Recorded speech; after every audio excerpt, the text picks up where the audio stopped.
زمان و مکان کا کیا رشتہ ہے قرآن کے ساتھ؟ قرآن نازل کب ہوا؟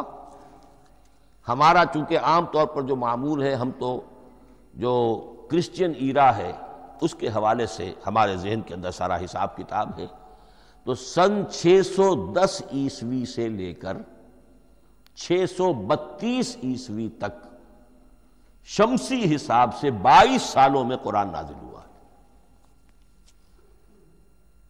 571 حضور کی ولادت کا سال ہے، 571 عیسوی۔ 610 میں آپ 39 سال کے ہوئے، لیکن قمری حساب سے 40 کے ہو چکے۔ 610 میں قرآن کی تنزیل شروع ہوئی اور 632 میں آپ کا انتقال ہوا۔ 22 برس زمانی اعتبار سے نقشہ ذہن میں رکھیے، اور اسے ہم اگر دوسرے حساب سے کہیں گے تو عام الفیل، وہ جو ابرہہ آیا تھا بیت اللہ کو ڈھانے کے لیے، وہ سال عربوں میں بہت مشہور ہو گیا تھا، اور وہی سال حضور کی ولادت کا ہے، تو عام الفیل ہی میں حضور کی ولادت ہوئی، لہذا 40 عام الفیل میں قرآن مجید کا نزول شروع ہوا، اور 11 ہجری تک یہ 23 برس بنتے ہیں قمری حساب سے۔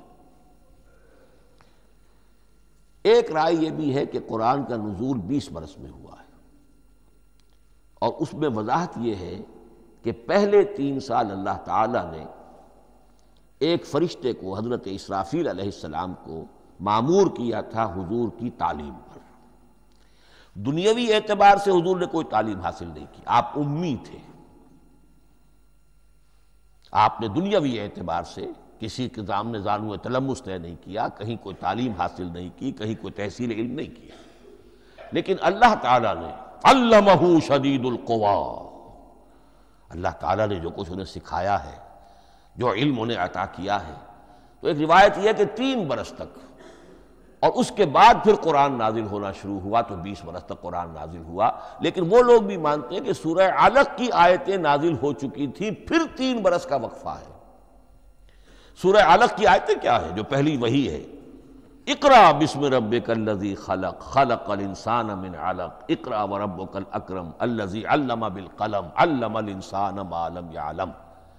گویا کہ بسم اللہ ہو رہی ہے محمد الرسول اللہ صلی اللہ علیہ وسلم کی تعلیم کی، اور جن گھرانوں میں یہ رواج ابھی تک چل رہا ہو، بسم اللہ بچوں کی کراتے ہیں، ایک تقریب کی شکل میں منعقد کرتے ہیں، ہمارے ہاں یہ رواج تھا، اب ہم چھوڑ چکے ہیں، کہ جو تقریب بھی حضور کی اور صحابہ کی زندگیوں سے ثابت نہ ہو، ہمیں کوشش کرنی چاہیے کہ ان تقریبات کا سلسلہ منقطع کریں۔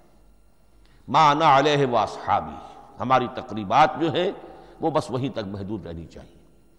بہرحال وہ جو ایک چلتی ہے روایت، 4 سال 4 مہینے 4 دن کا بچہ یا بچی ہو تو بسم اللہ یہی آیتیں پڑھی جاتی ہیں، پڑھ تو نہیں سکتا، انگلی رکھ کر پڑھانے والا کوئی عالم دین بیٹھ جاتا ہے سامنے، وہ نہا دھو کر بچہ یا بچی بیٹھی ہوئی ہے، اور اس کو اقرأ بسم ربک الذی خلق، خلق الانسان من علق، اقرأ وربک الاکرم الذی علم بالقلم، علم الانسان ما لم یعلم۔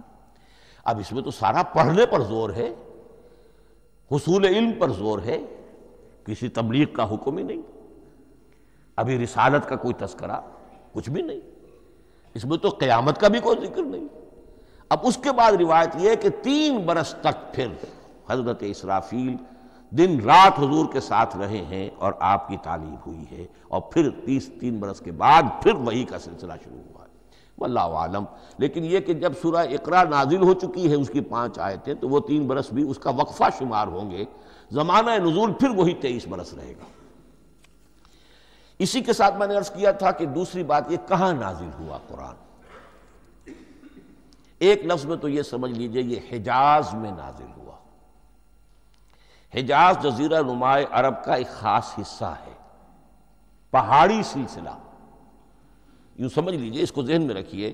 جزیرہ نماء عرب جو ہے وہ شمال سے جنوب کی طرف چوڑا ہوتا جاتا ہے، شمال میں شام اور عراق کی طرف جاتا ہے تو وہ تنگ ہے، پھر نیچے چوڑا ہو رہا ہے۔ اس کا جو مغربی ساحل ہے، جس پر جدہ کی بندرگاہ بھی ہے، ینبو کی بھی ہے، اس کے کہیں وہ ایک میدان شروع ہوتا ہے ساحل سے، کہیں وہ بہت مختصر ہے، کہیں خاصا چوڑا ہے، اس کو کہتے ہیں تہامہ۔ پھر ایک پہاڑی سلسلہ ہے، اس کو کہتے ہیں حجاز۔ یہ پہاڑی سلسلہ جو ہے اس کے بعد جو ہے وہ نجد کہلاتا ہے، وہ سطح مرتفع ہے، پلیچو۔ تو یہ 3 حصے ہیں جزیرہ نما عرب کے جغرافیائی اعتبار سے، اور حجاز کہتے بھی ہیں پردے کو، حاجزن، پردہ جو 2 چیزوں کے درمیان حائل ہو جائے۔ تو یوں سمجھیے کہ یہ فلیٹ ہے نجد کا، اور یہ فلیٹ ہے میدان، یہ ہے تہامہ کا، اور درمیان میں یہ پہاڑی سلسلہ کھڑا ہوا ہے، تو یہ گویا کہ ان دونوں کو جدا کر رہا، یہ حجاز ہے۔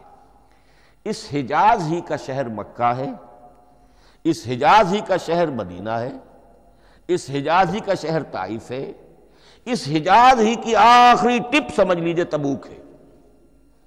تو حضور صلی اللہ علیہ وسلم کی پوری زندگی آغاز وحی کے بعد سے لے کر وہ اسی علاقے کے اندر، پہلے آپ مکے میں تھے، قرآن مجید کی جو صورتیں اس دور میں نازل ہوئیں یا آیتیں نازل وہ مکیات کہلاتی ہیں۔ پھر آپ نے ہجرت کی، اور ہجرت کر کے جب آپ جا رہے تھے اس دوران میں بھی کچھ قرآن نازل ہوا اثناء ہجرت میں۔ پھر آپ مدینہ تشریف فرما ہوئے، اب وہ ہم کہتے ہیں مدنی قرآن، لیکن مدنی قرآن سارا مدینے میں نازل نہیں ہوا۔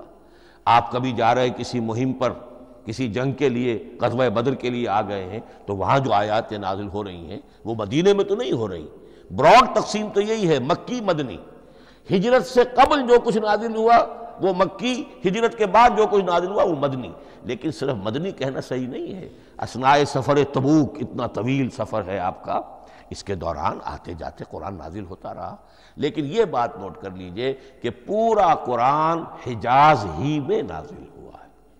یہ تمام شہر، یہ تمام علاقہ حجاز کہلاتا ہے۔ ایک اور بحث جو ہم اسی اپنی پہلی نشست میں مکمل انشاءاللہ کر لیں گے، وہ ہے محفوظیت قرآن کی بحث۔ میں نے عرض کیا تھا کہ 3 چیزوں پر ہمارا عقیدہ مشتمل ہے۔ یہ اللہ کا کلام ہے، نمبر 1، نازل ہوا محمد الرسول اللہ پر صلی اللہ علیہ وسلم، اسی لیے ہم نے کلام سے متعلق کچھ مباحث علمی گہرائی میں اتر کر وہ سمجھے، حضور پر اس کے نزول، انزال اور تنزیل کے مختلف مراحل کو سمجھا۔ اب اس کی محفوظیت،